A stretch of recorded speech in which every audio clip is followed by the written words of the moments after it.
Well, this time we have some time. Let's do an off script. Okay, you have something for me. Yeah, I have something. Right. This is kind of where Mike and I throw just random stories at each other. I have no idea what he's going to say. Okay. So first of all, before I set this up, did you read Laurel's article? Yes. This week. Okay. So Laurel Tennis, one of our editors here, wrote a really thought-provoking article that dealt with a time when she was a kid in grade school. Schoolgirl, yep. And as kids they'll start mimicking what their parents are talking about. And believe it or not, these kids got talking about politics in a very rudimentary way. And one of them came from a family that was Democrat, one came from a family that was Republican, and they basically started parroting each other.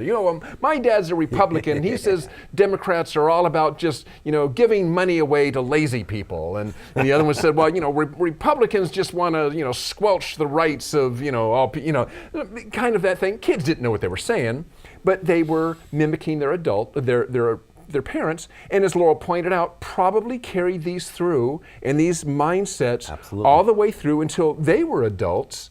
And very often we get locked into these mindsets of a Republican believes this and a Democrat believes that, usually talking about the other guys. Sure. Our views of ourselves are a little bit more nuanced. I'm a Democrat, you're a Republican, oh, but I know what you're all about. Right. My question to you is, how does this carry over, not from a political point of view, but how does this carry over in those kind of ingrained attitudes and views toward CEOs, quality people, unions? How does that carry over into the workplace? Well, I think it does, because I think that people, again, like you say, they have these things that have worked for them in the past, and that they have as a mindset, as a frame of reference. And generally speaking, I mean, when it comes to things that are not quite as emotional as politics or your love life or whatever it may be, in business, people generally will try to evolve if they can through time, but things that have worked for them generally are going to stick. So if you have gotten into the career and you're a sales guy, let's say, and you have a certain high pressure tactic, let's say, of selling, and it's worked for you. It's worked for you in insurance. It's worked for you in the car lot. It's worked for you wherever in your career. And now you get into a place where you're in pharmaceutical sales, let's say, and it requires a very different, maybe more relationship-oriented, less high-pressure sales. You can adjust if you're not emotionally tied to that. But if you've made a lot of money in that old style and it is working for you, it's going to be pretty darn hard for you to wash that out. And when times get tough and you're like, I've got to make a number, I've got to do this, you're going to tend to revert back to what you know and you're comfortable with. Well, let me ask this a slightly different way. You're a salesperson. Yeah.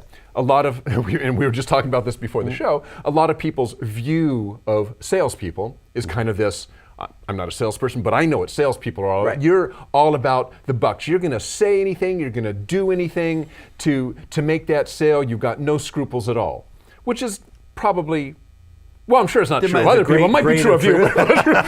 Well, But I mean, how do you, how would you, if somebody came to you and said, well, I know all about you, that's what you salespeople are all about, how would you combat that? What would you say to them? It would depend on who they are, where they are in my process. If they're a coworker who is maybe needing to fulfill something I'm selling, let's say, and the way I sell it affects what they're doing, well, I've got to be a lot more supportive, and I've got to be a lot more interested in working with them to figure out why they have that feeling about me and explain more about what I do.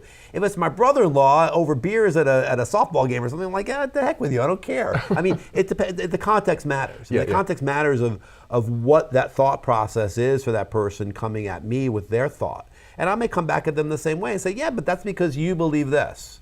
Right. That's because you're a customer service guy and you just can't handle the normal variation of delivery, and yeah, I'm selling it. It's my job to sell it. It's your job to figure out how to do the customer service stuff. I mean, like I say, it depends on the relationship. I might not want to do that. I might want to be much more kind of unified in my perspective on it and come to it with that person and work out a solution.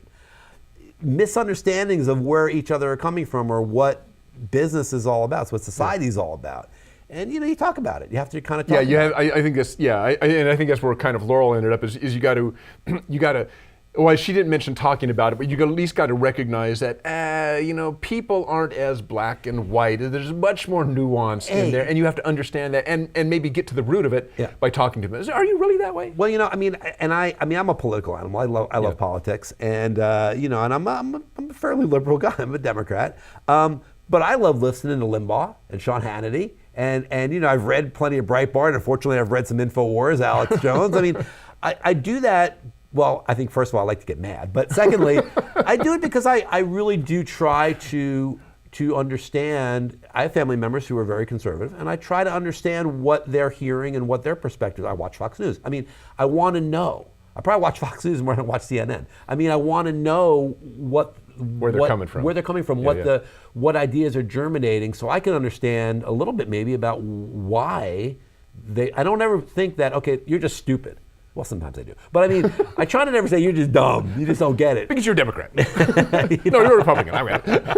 No, I mean, I think it's good to take things on face value. Yeah. To say, okay, you're saying this. I'm going to believe that you're saying it because you believe it, and that there's a value to it in your heart. So let's get to that. I don't believe that. I think what you're saying is wrong. So let's talk about it and see if we can find some common ground. And you usually can. Okay. You usually can. So excellent. Thank you very much. yeah, good off script there, Dirk. I got one for you next week. I don't know what it is yet, but I got it. All right. So stay tuned for that. All right.